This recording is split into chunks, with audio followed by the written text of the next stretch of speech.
al-amru bil ma'ruf, memerintahkan kebaikan.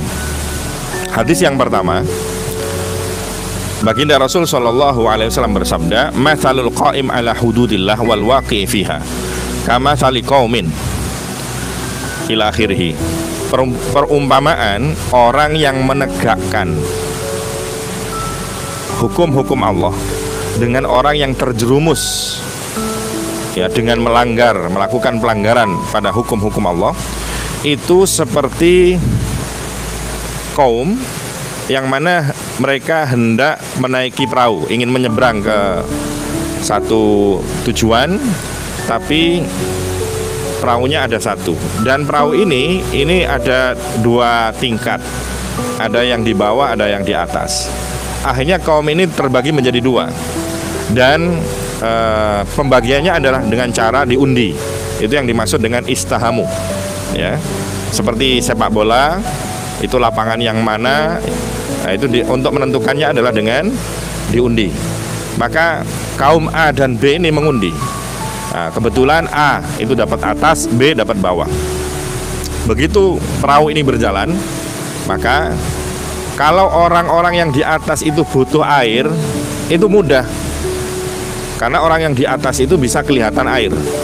Tapi orang-orang yang berada di bawah bagian perahu tersebut, mereka kalau hendak mencari air, mereka harus naik ke atas dulu atau mengganggu orang yang di atas, sehingga orang-orang yang di bawah sama bermusyawarah bagaimana supaya tidak mengganggu orang-orang yang di atas, kita melubangi perahu yang di bawah atau yang merupakan bagian milik mereka.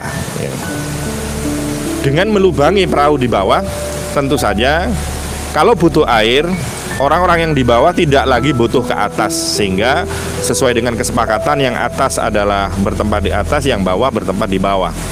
Akan tapi begitu ini mudah mendapat air, apa yang terjadi? Kalau perahu ini dilubangi, kalau ini dibolongi, maka air masuk. Kalau sudah air itu masuk, apa yang terjadi? Maka perahu ini akan tenggelam. Dan kalau tenggelam, apakah yang tenggelam cuma di bawah saja? Apakah semuanya? Maka tentu kedua-duanya, baik orang yang di bawah maupun di atas, akan tenggelam semuanya.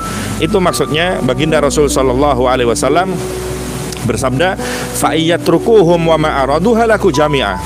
Seandainya orang di atas membiarkan perbuatan orang-orang yang di bawah, yang mereka melubangi perahu tersebut, halaku jami'ah, mereka akan binasa semua, akan mati semuanya. Wa in akhadu ala aidihim, tatkala orang-orang yang di atas itu menahan orang-orang yang di bawah supaya tidak melubangi, najau, maka orang yang di atas itu akan selamat. Wa najau jami'a, bahkan yang di bawah pun juga ikut selamat. Seperti itulah perumpamaan orang yang di bawah itu seperti orang yang melakukan maksiat, sementara orang yang di atas adalah orang yang amar ma'ruf. Maka tatkala kita punya teman, tatkala kita punya tetangga yang dia melakukan maksiat, maka kita tidak boleh tinggal diam. Kita harus menghentikan maksiat tersebut. Ini sesuai dengan sabda baginda Rasul sallallahu alaihi wasallam, "Man ra'a minkum mungkaran falyughayyirhu biyadihi." Barang siapa yang melihat kemungkaran, kemaksiatan, pelanggaran, maka dia harus menghentikan. Biyadihi, dengan tangan atau dengan kekuasaan. Kalau memang dia punya kekuasaan, punya power, ya gunakan power itu untuk menghentikan satu kezaliman, satu pelanggaran, satu kemungkaran. Kalau memang tidak punya tangan, tidak punya power, ya maka ya dengan ucapan. Fa ilam yastati fa bilisanihi, dengan ucapan, dinasehati, diberitahu, karena boleh jadi orang bermaksiat itu karena atas ketidaktahuan mereka.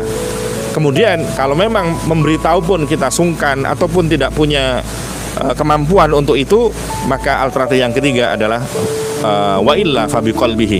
Maka yang ketiga adalah kita harus menghentikannya dengan hati. Maksudnya kita mengingkari perbuatan tersebut dan kita mendoakan orang tersebut kepada Allah Subhanahu wa taala agar orang tersebut bisa berhenti dari kemungkarannya. Wadzalika ad'aful iman. Akan tapi kalau kita cuma berdiam diri, tidak bereaksi, cuma berdoa saja, maka itu adalah selemah-lemahnya iman. Maka seperti itulah perumpamaan orang yang acuh tak acuh kepada lingkungannya. Di saat lingkungannya terjadi kejahatan, terjadi maksiat, akan tapi dia kemudian membiarkannya. Ataupun seorang bapak tatkala melihat anaknya bermaksiat kemudian bapaknya diam saja. Ataupun seorang suami tatkala istrinya bermaksiat kemudian membiarkan. Maka sama halnya semua keluarga itu ada di perahu. Salah satu anggota keluarga melubangi perahu tersebut, maka kalau tidak dilarang maka akan tenggelam semuanya. Ada sebuah cerita, orang-orang dulu memberikan satu ilustrasi. Ada seorang kakek, dia bekerja di sawah. Di siang hari istrinya datang dengan membawa kopi yang panas. Ya, untuk beristirahat, kakek ini kemudian berteduh di bawah pohon yang rindang.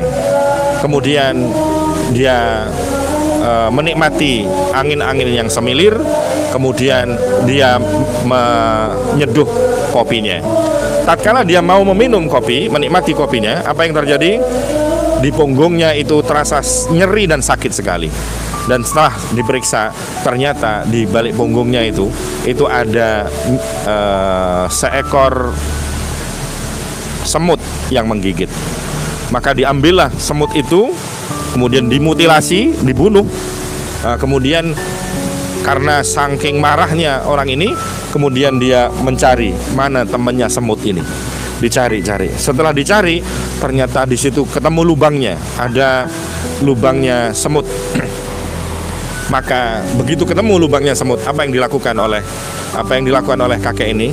Dia tidak jadi meminum kopi yang panas itu, justru kopi yang panas ini kemudian dia tuangin ke lubang semutnya.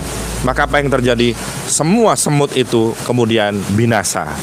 Pertanyaannya, yang salah cuma satu semut, yang menggigit cuma satu semut, tapi kenapa yang dibunuh semuanya? Kenapa? Ini berdasarkan konsep ini, ya dikarenakan semut-semut yang lain itu tidak amar ma'ruf nahi mungkar. Semut yang lain tidak mencegah semut yang menggigit ini untuk menggigit orang tersebut. Seandainya bisa amar ma'ruf nahi mungkar, maka dia selamat, bahkan mereka juga selamat. Seperti itulah kondisi kita. Tatkala di satu kampung, kemudian di kampung itu ada orang yang bermaksiat, maka tatkala Allah menurunkan banjir, maka apakah orang yang bermaksiat saja yang kebanjiran? Pasti semuanya. Orang yang ahli jamaah, orang yang ahli baca Quran, orang yang bermaksiat, semuanya rumahnya akan tenggelam. Maka seperti itulah pentingnya amar ma'ruf nahi mungkar. Maka kita harus punya kepedulian kepada orang lain. Jangan biarkan teman kita, kamu punya temannya kemudian salah jalan di dalam kehidupan, kemudian kau acuh tak acuh, kamu membiarkan begitu saja. Tidak, itu bukan namanya teman. Maka teman yang sesungguhnya, sodikuka, ya, man sodakoka, la man sodakoka. Teman kamu yang sesungguhnya adalah teman yang objektif, menilai kamu yang sesungguhnya. Kalau kamu baik, dia katakan baik, dan kalau kamu jelek, dia katakan jelek, supaya kamu bisa berubah. La man sodakoka.